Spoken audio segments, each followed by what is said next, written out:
Hello, welcome back to the Brendan O'Neill Show with me, Brendan O'Neill, and my special guest this week, Lionel Shriver. Lionel, welcome to the show. Thank you. It's great to talk to you again. It's always great to have you on. I feel like there is always stuff for us to talk about, crazy things usually. Speaking of crazy things, I want to ask you about your new novel, which is called Mania. And it's a brilliant setup, story-wise. This is about a world in which everyone is now seen as being equally intelligent. And there is this thing called cognitive discrimination, where you're not allowed to discriminate against people on the basis of their intelligence. And it's about the last great civil rights movement, which is the uprising for treating everyone as if they were cognitively equal, intelligently equal. Great setup for this novel called Mania. Could you tell us a little bit more about it? What inspired you to write this story? What you want to try and get through to the reader in this story? Well, I was especially responding to what I perceived as a sequence of social manias that have taken us by storm within the course of about 10 years, starting in 2012, which is when I identify our obsession with transgenderism starting to take off. It's a little arbitrary. You could say 2011 or 2013. If you look at the figures with the NHS take-up of people who suddenly decide they're transgender, it's right around 2012 it really starts to escalate from nothing to, everything. And that was followed by, the MeToo movement, which went international in very short order. Look at what happened as well with COVID. Certainly COVID lockdowns. We'd never locked down before in the face of any disease, and suddenly that's what every country is doing.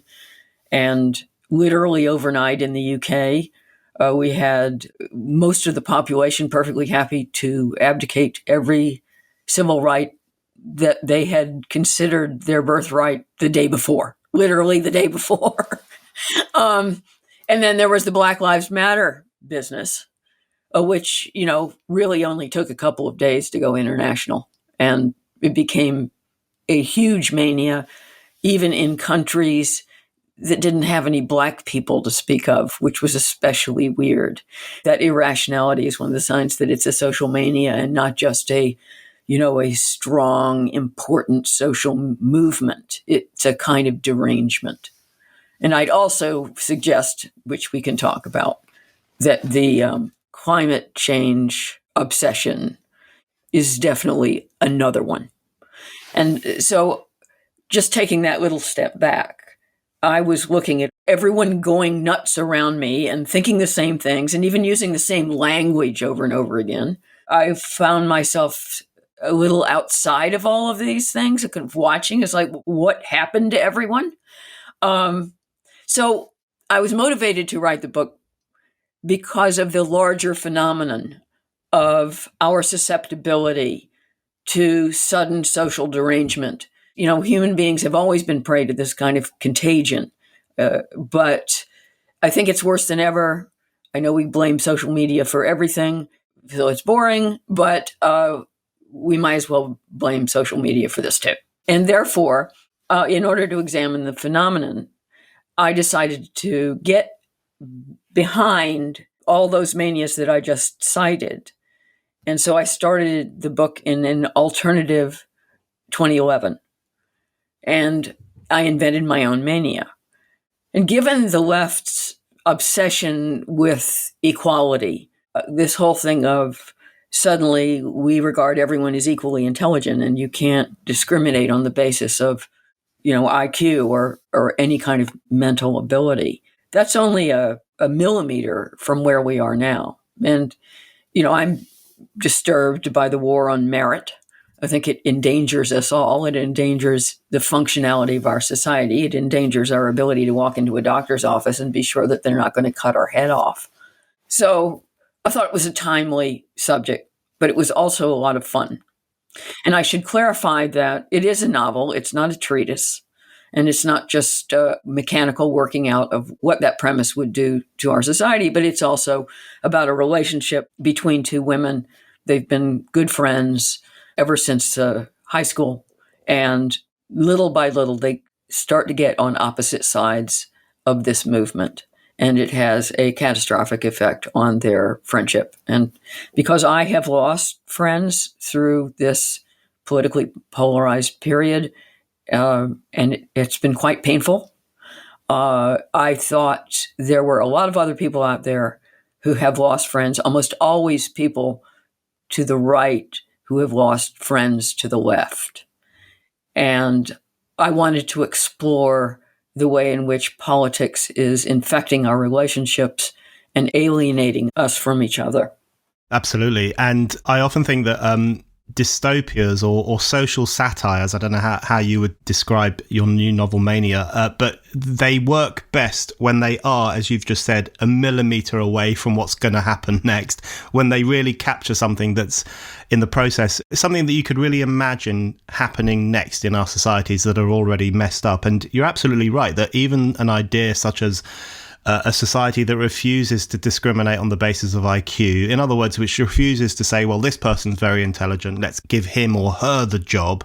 You know, you can really see a situation where we're moving towards that. Because if you think about DEI, diversity, equity, and inclusion, we already have this industrial scale ideological system which is devoted to judging people and promoting people less according to their intelligence or their aptness or their character or how good they are at what we want them to do, and more about judging them according to their ethnic heritage, their national background, their sex, and so on. So through something like DEI, we're already moving towards that kind of nightmare vision that you write about in your new novel, aren't we? Yes, I mean, if you take a look at the story of Claudine Gay, the now abruptly retired president of Harvard, I thought the larger story about Claudine Gay was not just, her ineptness in testifying before Congress, not even her plagiarism. It was the exposure of the fact that Harvard had hired a president who had no business being president of any institution, much less what regarded itself as the most preeminent university in the United States, if not the world. She didn't have the credentials. She'd never written a book. Clearly, her only real qualifications had to do with, being Black. She was what I call a professional Black person, and there are a lot of them out there. And it pays very well, $900,000 a year in this case.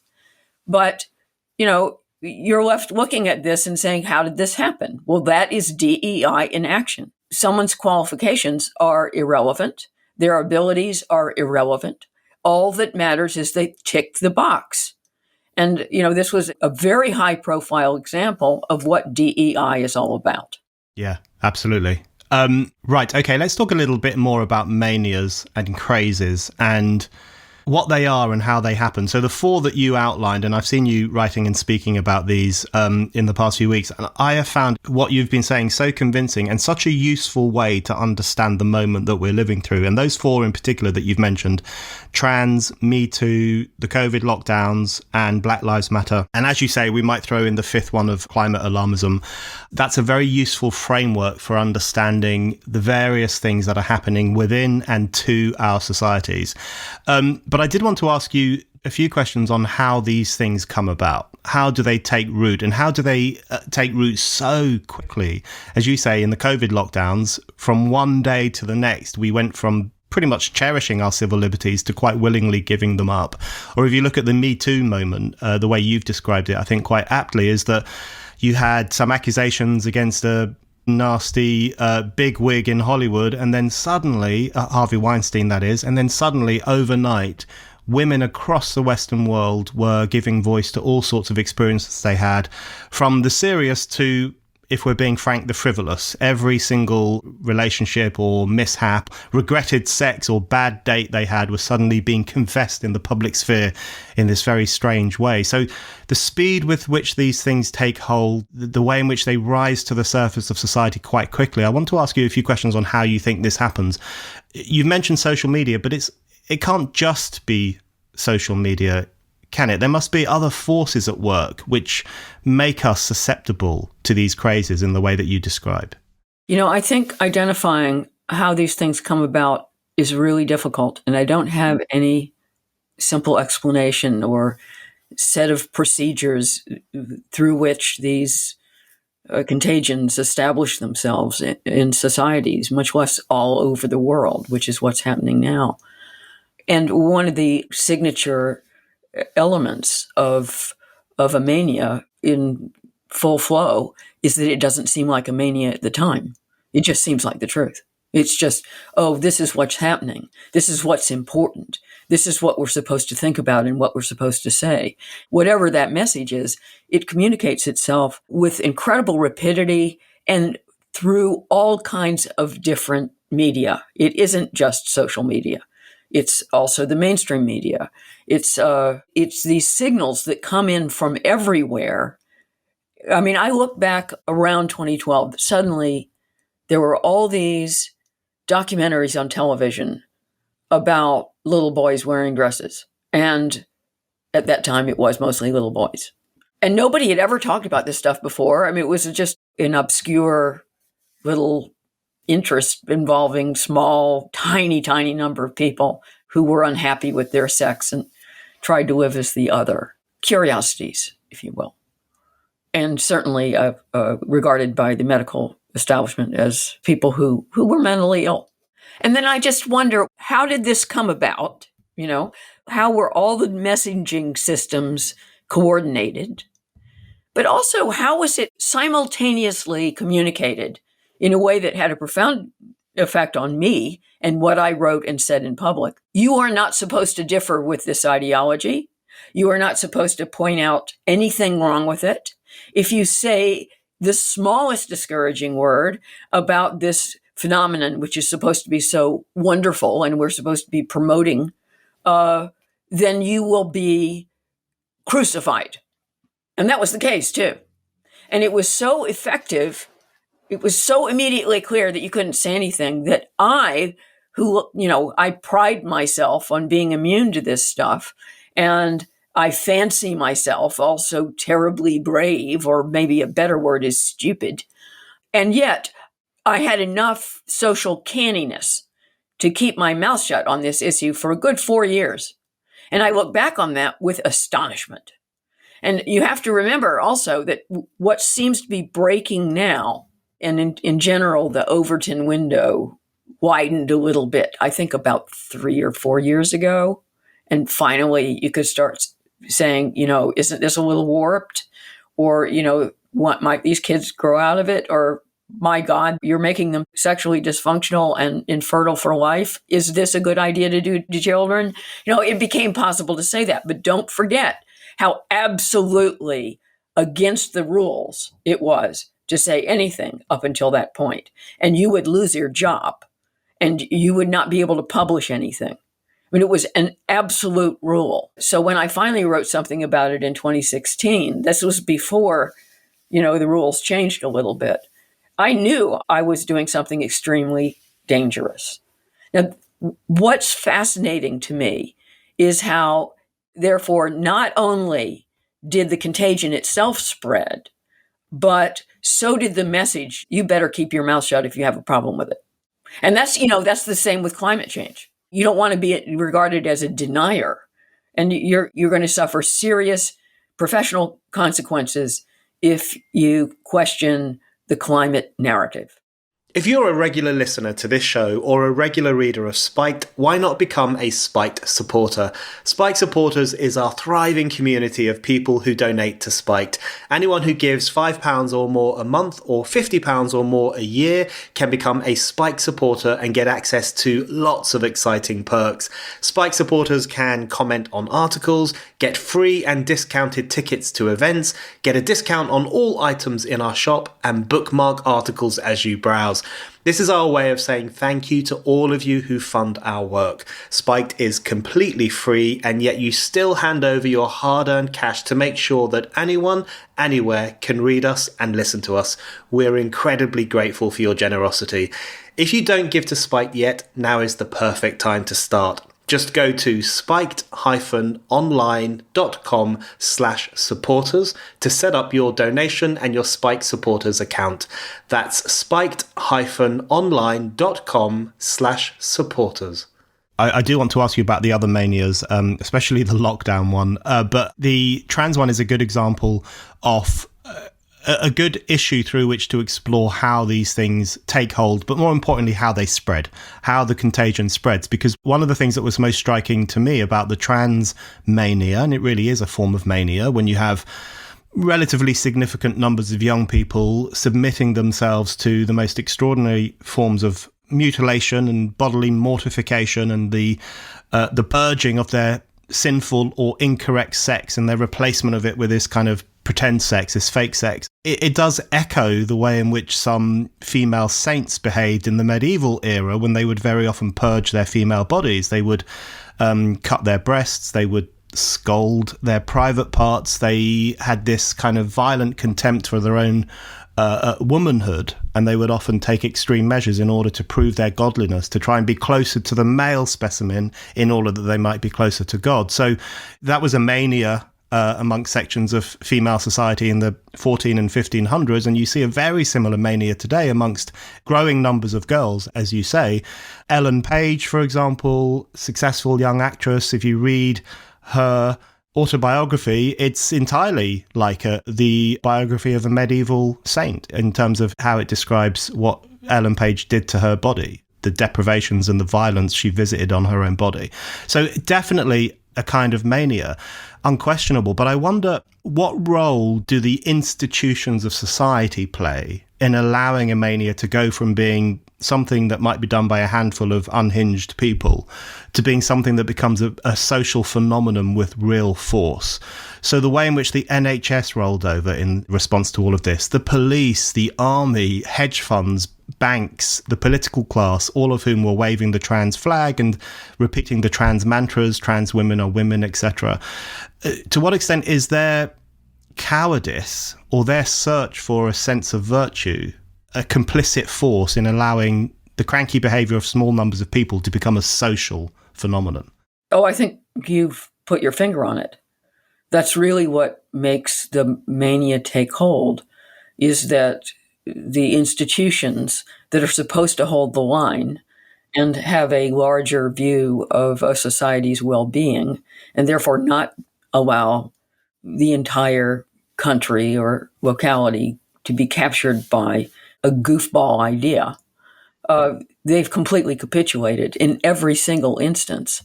And, in the wake of Black Lives Matter, which could have been just a temporary, explosion of insistence on justice, fair enough, it would have been ultimately pretty harmless, aside from the fact that it spawned on an institutional level this obsession with DEI. And that is now deeply ingrained in universities, in government. The first thing Joe Biden did was to appoint a cabinet and set of staff that were all about diversity, not qualifications, right? Nobody, when he appointed his cabinet, said, oh, this Native American whatever, it has these qualifications, and that's why she's been appointed to this role in the health service or whatever. No mention of that. It was all about identity. The way in which institutions, and let's put it plainly, what controls institutions? People. So you're actually talking about people in positions of power who are as susceptible to being swept up in what everyone is supposed to say and what everyone is supposed to think, whatever that is. They're just as prey to social contagion as everyone else. And they're just as cowardly as everyone else. That's what makes a mania dangerous. If there's nothing wrong with a bunch of kooks on the side deciding the world is flat. I mean, fine, and they can worry about walking too far and falling off. That's their problem.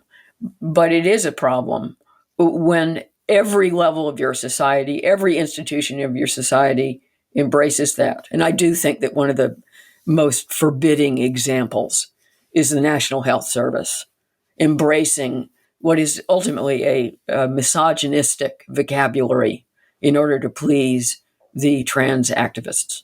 That whole business of people with a cervix or birthing people. I mean, it's grotesque.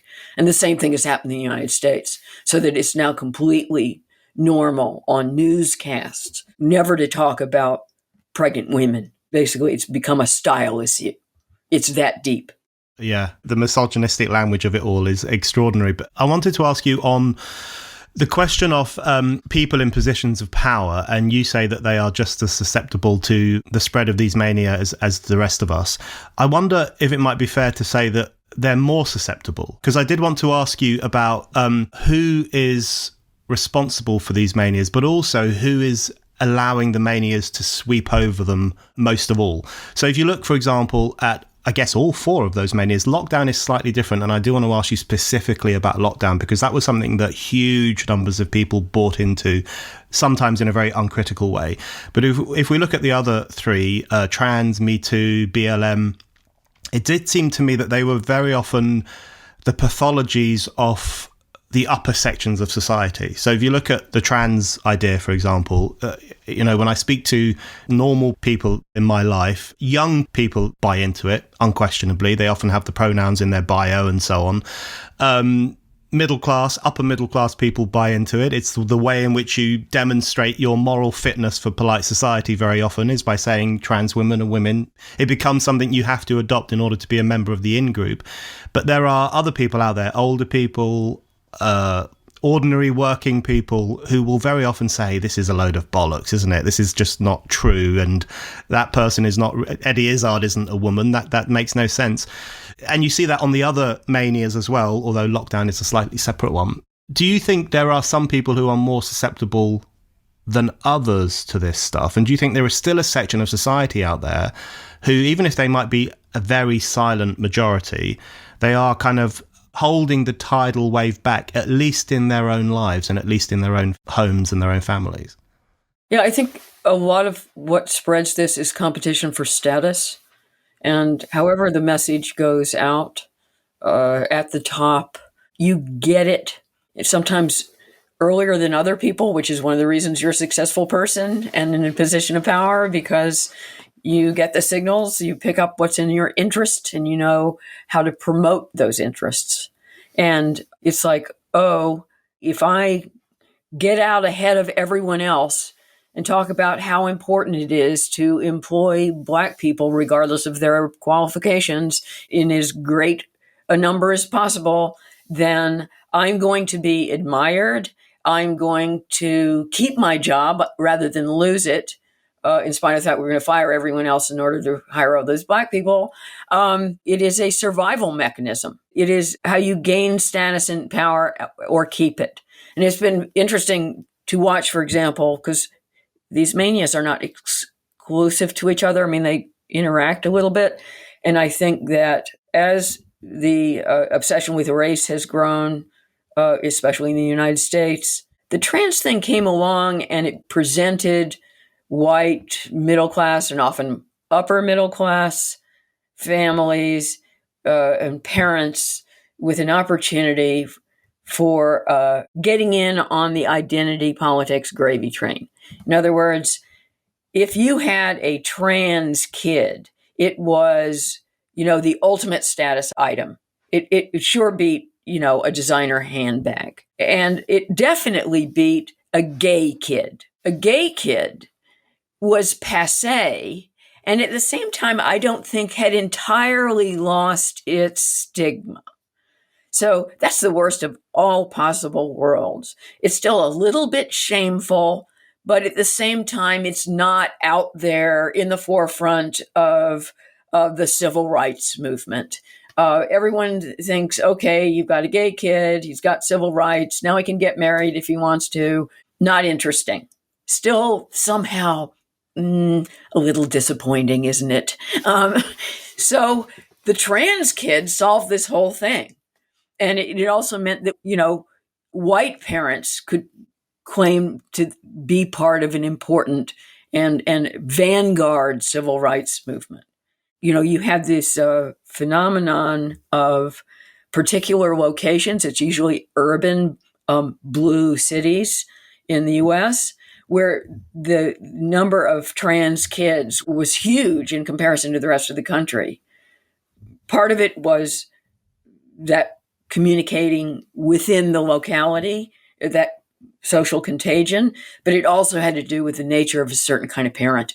And I've listened to all kinds of whistleblowers from these gender clinics say exactly this, that there was a certain kind of parent they wanted to recognize. They jumped on the idea that they had a trans kid. They obviously loved it. It meant that sometimes a kid who was really not fitting in, not doing great, didn't have a lot of friends, suddenly was hugely popular and got all the special attention from the educational establishment. It was a very sly status move. And I think that if you're looking at it on the upper levels, what we now call the elite, that's a lot of it, is that people who are very ambitious and place a big emphasis on the kind of regard that they garner from others are most susceptible to this, because as soon as they figure out, oh, this is how I get ahead, this is how I secure my position, this is how I get people to admire me, then they adopt the whole orthodoxy. Yeah. A competition for status is a very good way of putting it. And, you know, the trans kids phenomenon is such a striking one because, as you say, it happens in certain sections of society. And often the unwitting consequence of it is this wave of unspoken, possibly unintentional homophobia, essentially, where, you know, lots of kids who would quite likely have turned out to be young gay men or young lesbians are transed and medically and sometimes even surgically corrected, in quote marks, in order to become the correct sex. So you give rise to a pre-modern assault on the rights of gay kids, as we would have understood it just a few years ago, in order that people might achieve a certain status by having a more interesting, exotic child. That, again, in itself, isn't it, is proof of the destructive nature of some of these manias. I guess in the moment, it seems to people that they're doing something good. They're certainly doing something good for their own moral prestige and their own social prestige. But whether unwittingly or just because they're so entranced by dogma that they're not thinking straight, they're actually doing something quite destructive, both in their own lives and in society more broadly. Oh, I think it's important to note about all these things is that these social hysterias are instigated by and promoted by people who believe they have the very best of intentions. It isn't actually overtly malign. It often has horribly malign consequences, but, you know, there's nothing more dangerous than righteousness. These consuming obsessions, the people behind them, they really believe that they are pursuing goodness, that they are improving society, that this is an important cause, that, you know, for most of the people behind lockdowns, I know you want to save that for later, but for most of the people behind lockdowns, they thought they were saving lives. They really did. Now, I don't think they did, actually. I think they cost lives. It's an opinion, but an informed one.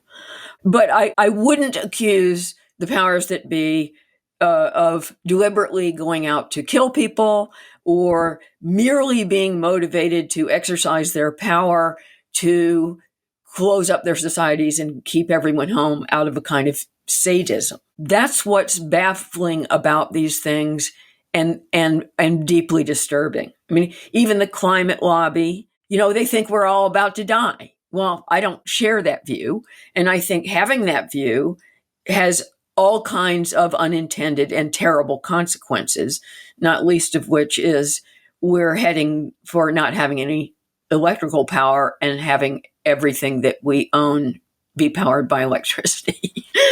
So, little problems like that.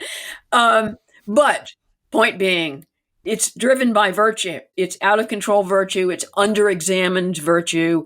And it's a kind of groupsteristic version of virtue so that you believe it's good because everyone else says it's good without really taking a look at it.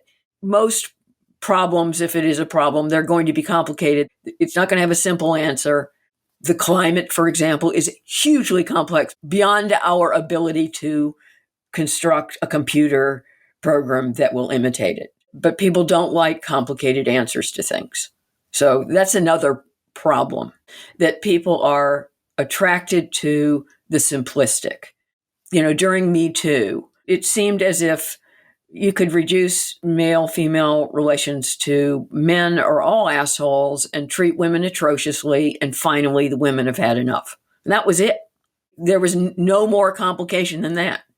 And that's, that's kind of gratifying for women up to a point. It also meant that we didn't have any agency, and everything wrong with our lives is someone else's fault. You examine it a little, and it's not actually a very pretty paradigm. But you brought up something that I want to return to, because what's especially strange, I would say that this comes back to transgenderism, is when, okay, you've got the elite that have embraced this mania and left everyone else behind. So that the vast majority of people don't know what you're talking about or think that this thing is kind of weird. And yet it still takes hold. It still controls what happens. It still controls the national discourse. And the vast majority of what we refer to as ordinary people, well, they might get the message to keep their mouths shut, but they don't go along with it. I mean, I find it heartening. I find it heartening when something comes along that is crazy, and the large majority of people say, I'm not buying it. This is nuts. I mean, that means that there's hope for the future. I think by contrast, lockdowns did have huge buy-in. And because of such a huge popular buy-in, we're having a very hard time debunking this approach to a pandemic, which I think is really important, because there will be another pandemic. And we have to have come to the conclusion that these preventive measures didn't work. And we need a completely different paradigm for dealing with disease on a mass scale. Yeah, so let's talk about lockdown. We've talked about lockdown before. You were one of the very early critics of lockdown, and March 2020. Yeah, March 2020, right at the start. And there were a handful of other people. Spike was putting forward some critical perspectives as well. But we were very small in number. All of us were attacked in various different ways. And it was very much a crazed moment in terms of what society was doing to itself. But even more importantly than that was just the crushing of any form of dissent or any form of questioning or any form of analysis. And I wanted to ask you, as you say, quite rightly, there was a far larger buy-in to lockdown than there has been with some of these other manias. No doubt that was partly because it became part of the law, or certainly part of the pretty stringent government advice, that there were certain things we were allowed to do and certain things we weren't allowed to do. But there was a large element of complicity with a lot of those rules and regulations, and with the whole idea that we should be put under house arrest as the best way to tackle this new virus. I did actually want to ask you also how manias die, not only how they come to life, but how they die or how they fizzle out. Because one thing that struck me about the lockdown phenomenon, it does seem that there's an element of almost social amnesia now in relation to lockdown. One thing I've noticed when I speak to friends and family who have normal, good, productive jobs in the real world, we very rarely talk about lockdown. You know, when you meet friends, you always have a trip down memory lane. You always say, do you remember that thing that happened 5 years ago? Do you remember that thing that happened 20 years ago? Tripping down memory lane is very, very common when you hang out with people you know.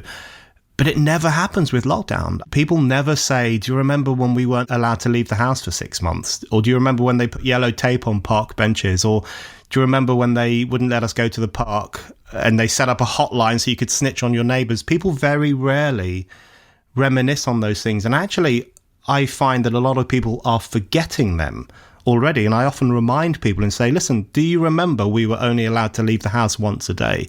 And they set up a special police hotline so that people could grass on you if you left your house more than once a day. And people kind of forget it. Do you think there's an element of regret in society in relation to the lockdown mania, and possibly people's way of dealing with it is to stop talking about it? How do you think people are coping with the aftermath of lockdown and the question of what we did to ourselves as a society? I think that's a very good question. I mean, I've picked up the same thing. It's almost as if it's been redacted. Yeah. Right? You know, the entirety of 2020 through 2022 has a black marker through it. And we don't want to look at it. It's true that we don't like to revisit the disagreeable, but I think there's more going on than that. One of the things I also remember is that, especially the first lockdown, because the weather in the UK was so fantastic, people were having a wonderful time, and they loved not having to work and getting money for nothing. We are still dealing with the hangover of that because it was so fun that nobody wants to give it up. So it's not strictly a matter of not wanting to go back to something that was so awful. I think there is an element of shame.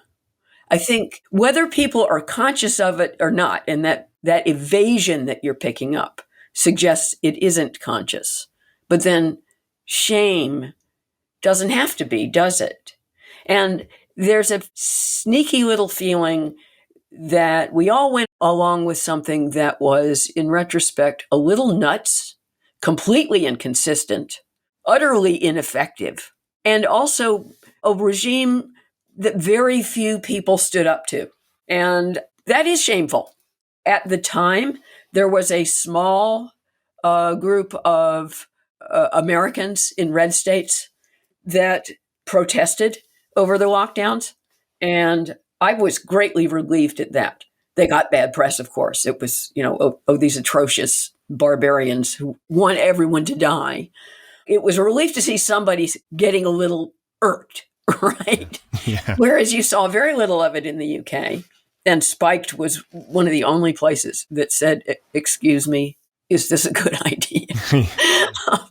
And yeah, I think that in the recovery, we're just blotting it out because there was so little courage shown. And yet, my guess is that most people still believe that lockdowns were called for. And in that case, I suppose would support doing them again. There's been such a hangover of the financial consequences, the inflation, because of all that excessive government spending, money created from nothing, all the healthcare consequences, the NHS in crisis. I mean, we don't need to go on, but the consequences have been severe and impossible to ignore, even on an individual level. You can't get a GP appointment. Your surgery, your knee replacement is going to happen 4 years from now, supposedly. And so there's a feeling that there has been a terrible price to pay, and there's very little to show for it. I mean, collectively, there's something going on of recognition of, well, that was a little nutty, wasn't it? And a sense of people gradually coming to their senses. You raise the general question of how do manias die?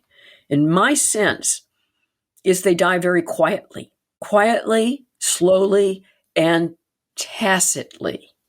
That is, it's people not talking. The way they don't die is people in positions of power reversing their positions in public.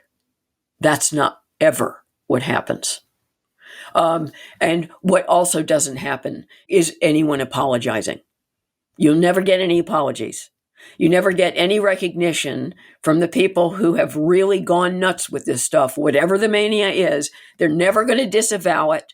They're never going to say, excuse me, it turns out that there were all kinds of terrible consequences to the position that I promoted, and I would like to make amends, or at the very least acknowledge this was wrong and let's not let it happen again. No.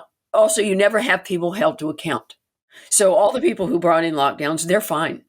And they're never going to pay a price. And you look at what's happening to the CDC, the Center for Disease Control in the United States, which promoted all kinds of lies during COVID. And, little by little, they're actually acknowledging in their tiny, quiet way, on the web, never going out in public and giving an interview. It's just sort of printing things. The authorities do not ever recognize they were caught by a mania. They were wrong. And that's what's so weird about when a mania subsides, is that it's all unofficial, all just, we're not talking about that anymore. Can't we just change the subject? Or can't we just move on and get obsessed with something else? And that's, of course, what has happened with climate change. We went immediately from COVID to Black Lives Matter to climate change. And now that's all we want to talk about. So never mind all that other stuff. Maybe we went a little nuts, but we're never going to acknowledge it. We're just going to get nuts about something else.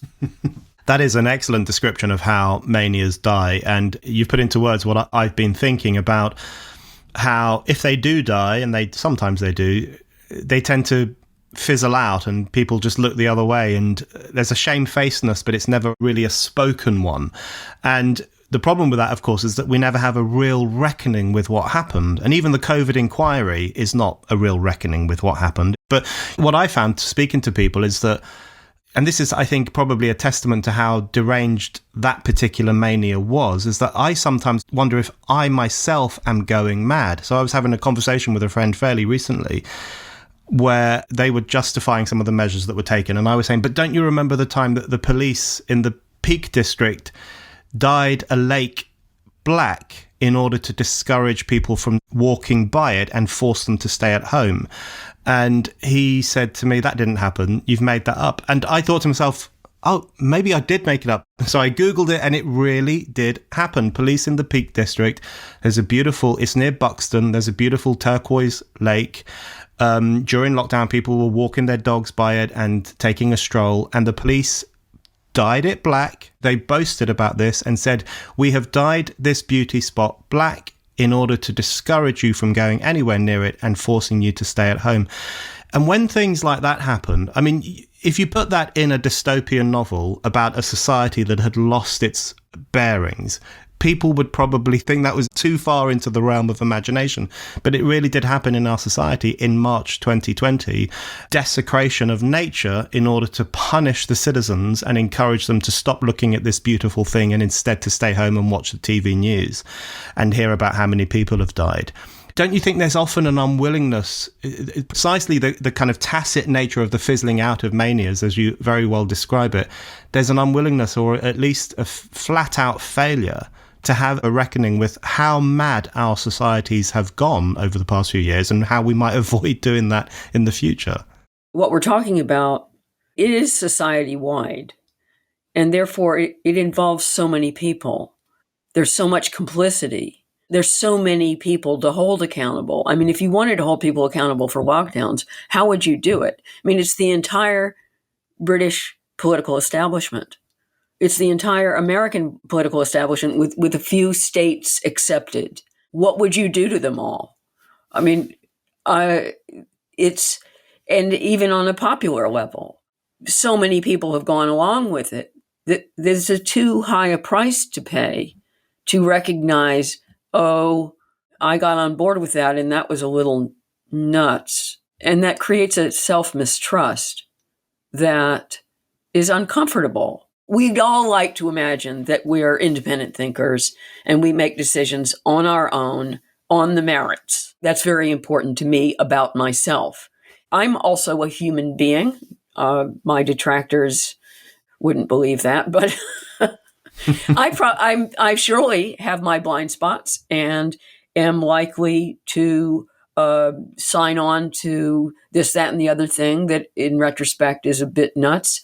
And there's actually a line in near the end of Mania where the narrator confesses that she may indeed have a variety of cuckoo beliefs, but she doesn't know what they are. So she can't tell you. Your version of reality entails certain versions of the way things are that you take so much for granted that it never even occurs to you to question them.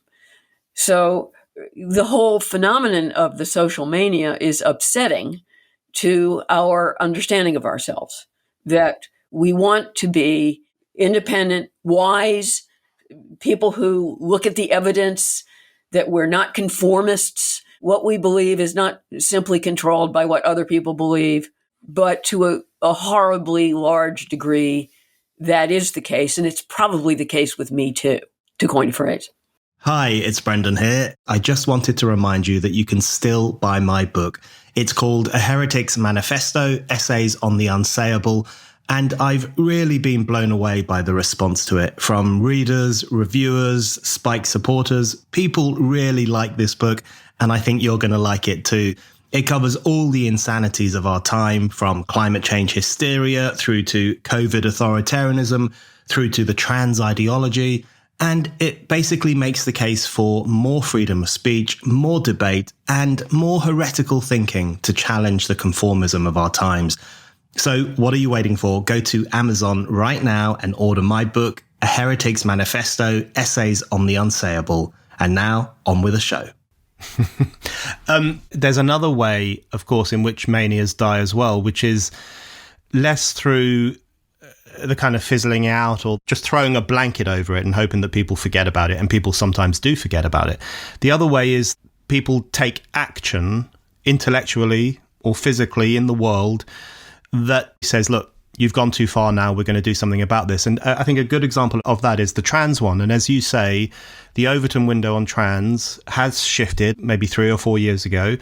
There is now more space for critical commentary, for discussion. And that really is down in large part to the unwillingness of many women and men to put up with this. You were an early critic back in 2016.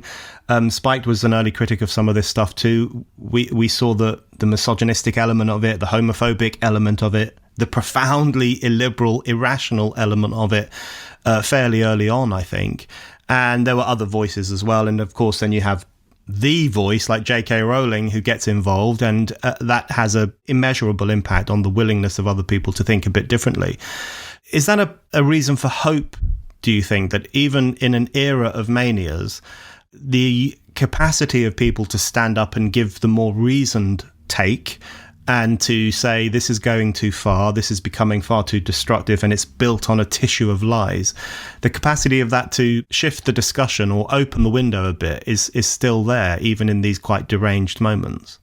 Yes, there are little watershed moments, and I think that with the trans issue, we're in one right now. The issuance of the Cass report has already had a huge effect on what newspapers feel free to publish. You know, strong dissenting views on the whole phenomenon in a way that wouldn't have been possible last week. And it's someone in authority saying, well, basically acting like a grown-up and saying, hold on here, this is not evidence-based. Nobody's following what happens to these kids. This is medically irresponsible. There are all kinds of identifiable harms, and yet virtually no identifiable benefits. So this is not being driven by medical necessity and the Hippocratic Oath. This is a cult. And this is driven by ideology. I'm not sure the Cass report actually uses the word cult, but it's implied. I'm afraid the United States, though, is behind the curve on this, and no such watershed has been reached. And you've got the Biden administration behind the whole trans thing hugely, including inserting faux women in women's sports. It's deeper there, and it's going to take a lot longer to get rid of it.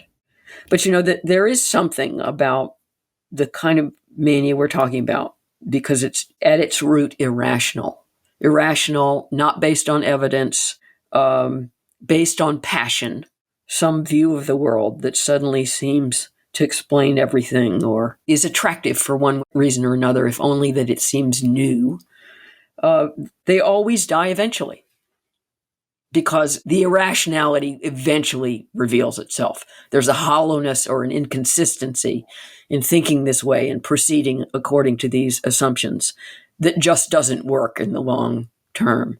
And I found it useful to take a look at the recovered memory phenomenon, which started in the late 1980s in the United States and spread to the rest of Europe, actually, in the 1990s. And it's another one of those things we don't like to think about anymore, right? Well, it's just a little weird, and we don't go there. But it came from the therapeutic so-called community, and it was the case that, you know, there were many of these adults who had been sexually abused as children, sometimes even as babies. And if you gave them the right kind of therapy, then they could be able to dredge up memories that they had buried, because people don't want to remember things that are bad. But deep down in their psyches, these memories are still there, and they can be coaxed to the surface. And, thousands of people went to therapists and were convinced by their therapist that they had been abused, usually by their parents or a parent, and that they remembered this terrible experience of having their father do oral sex on them when they were 3 months old. You can't even form memories when you're 3 months old, by the way. And it destroyed families because, the person who suddenly remembered this abuse makes a declaration that you did this terrible thing to me, and it explains everything that ever went wrong with my life. This is a good example of that attraction to the simple explanation for everything. That's one of the things that made this movement tick. It died in the same way, in that quiet way. There were plenty of studies that really came to the conclusion that these poor patients who were suggestible had these memories basically implanted in them by their therapist. So little by little, the practice of doing that kind of deep dive into the psyche for all these terrible memories just moved on. Now, the therapist never said, "Oh God, we did terrible damage, and I'm so sorry. And, we're going to pass some rules in our profession that you don't use this kind of therapy ever again. And we're going to go on television, and I'm going to talk to the same newscaster that I talked to, 7 or 8 years ago, talking about how important this therapy was."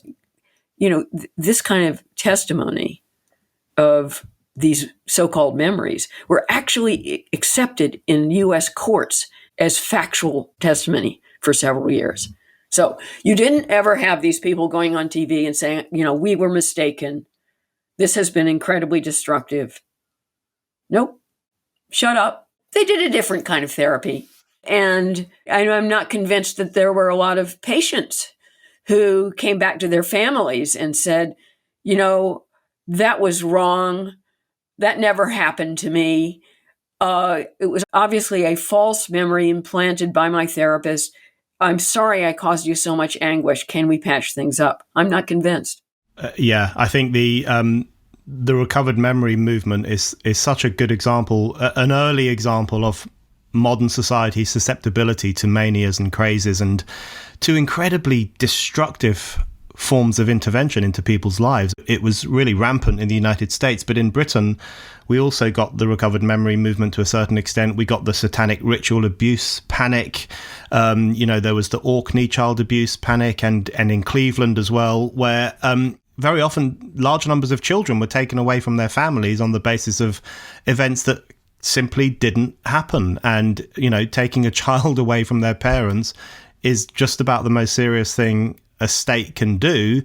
A very good example of the destructive nature of some of these crazes, and we're seeing it repeated in different ways in the different manias. A couple more questions for you. I did want to ask you what you think has become of MeToo, because it's very interesting to me, if we look at those 4 manias that you've been talking about, the fact that they might be fizzling out or not fizzling out in different ways. So the trans mania is being confronted intellectually and politically by a pretty good movement for reason and truth. So that's kind of been battled down. The lockdown mania is kind of just melting into a culture of amnesia, I fear. The Black Lives Matter mania, as you said earlier, is being kind of institutionalized under DEI. So that's kind of being put into the institutions. That's being given a position of power, although they might call it something different. And I wanted to ask you what you think's happened with the MeToo mania, because that's a very important part of all of this. And it was incredibly culturally powerful for a period of time. It was also staggeringly hypocritical. If you were a Hollywood actress or a very well-to-do British journalist, you would get the front pages of the papers if you said that you had been abused by a man. But if you were a working class girl from the north of England who may have been subjected to abuse by largely Pakistani heritage grooming gangs, no one was in the slightest bit interested. They just wouldn't pay attention to you at all, to such an extent that abuse could often carry on with no commentary whatsoever. So there was hypocrisy in it too. But what has become of Me Too? Is it taking a different feministic form? What's your reading of what happened to that mania in particular? Well, of the lot, in some ways, it was the smallest, and I think it's lasted the least amount of time. And I think it has died down. I thought the response to Christine Blasey Ford's memoir that was just published this spring was quite telling. Why anyone would want to read a book by that woman, I don't know. Just to remind everyone, this is the woman who testified against Supreme Court nominee, now Justice Kavanaugh, testifying to the fact that when she was 15, Kavanaugh assaulted her at a party. The details were kind of unimpressive because he didn't actually do anything to her. And as far as I can tell, what she described could have happened in 10 to 15 seconds. She was lauded as this courageous feminist who has, braved facing her own trauma from her adolescence, from which she had never recovered. And now nobody wants to hear from her. Nobody's interested in her memoir. And it's been very poorly reviewed. It's quite, it's been, the reception has been dismissive and kind of get out of our face. And she feels like yesterday's news. And I find that something of a relief because I watched that testimony and I thought it was pathetic. I thought she was a very poor excuse for a feminist. She was whiny and timid and fearful. So I was quite odd woman out in my perception of her. And I'm rather relieved to find that the rest of society has adjusted itself to my perception, that we find your story a little small and boring. So I thought that was one of the signs that Me Too is well and truly over, because she was one of the poster girls. I'm afraid girl, not women. She was definitely a poster girl for Me Too. And that mania was weird because it did start with something legitimate, a legitimate beef. And there were men in positions of power that had abused that power and had raped women or conditioned their promotions on sexual availability. But then that movement accelerated until all females, and I speak for myself, nominally a female, everyone had to have their story.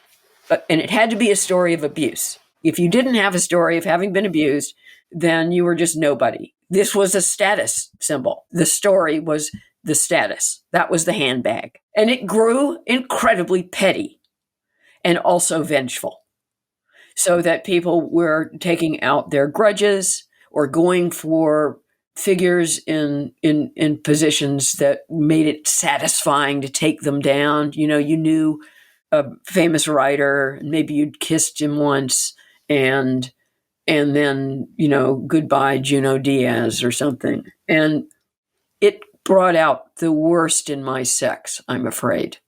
And it also portrayed us collectively as weak. And that was the irony, I thought, of the movement, because it was supposed to be about empowerment, about really standing up to men. But I think it in the end, it made us look whiny. And that's because the stories didn't remain about serious violations of women's rights and serious abuse of power. It went to, oh, he brushed up against me and I didn't want it, and I thought he was coming on to me.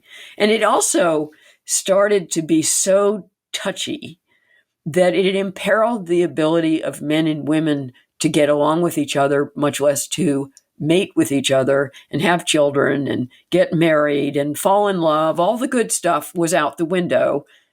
It imperiled sex. It was pretty crazy there for a while, and it convinced a lot of young men that women weren't worth the bother. They weren't worth the risk.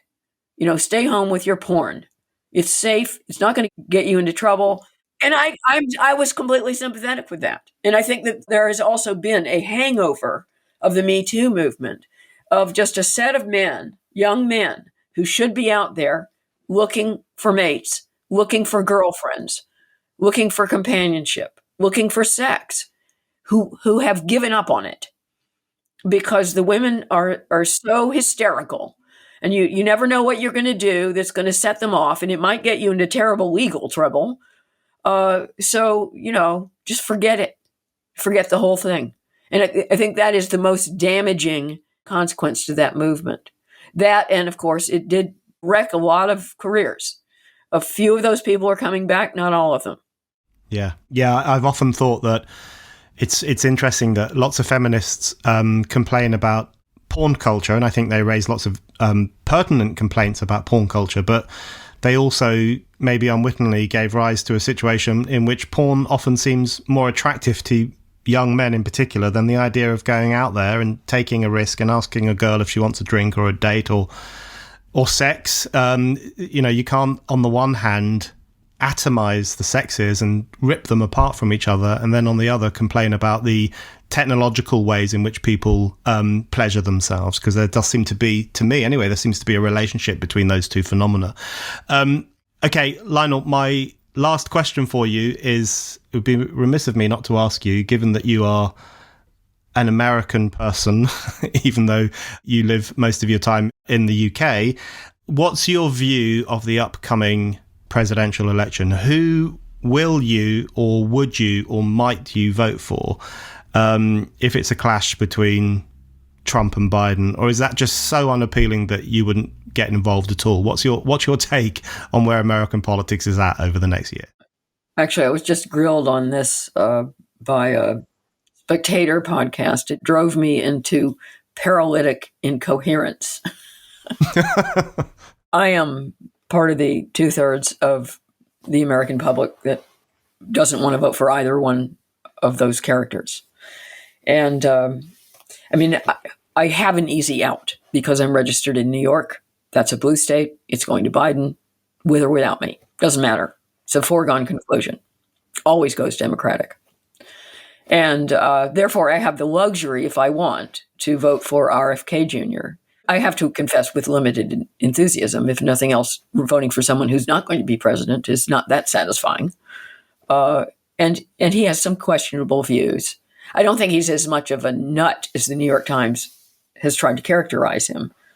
The entire Democratic establishment has tried to portray him as a complete kook. I'm not sure I share his view about MMR vaccines' connection to autism, for example. But he's not crazy, and I don't think it would be shameful to vote for him. However, I just acknowledge that it's a kind of cheating,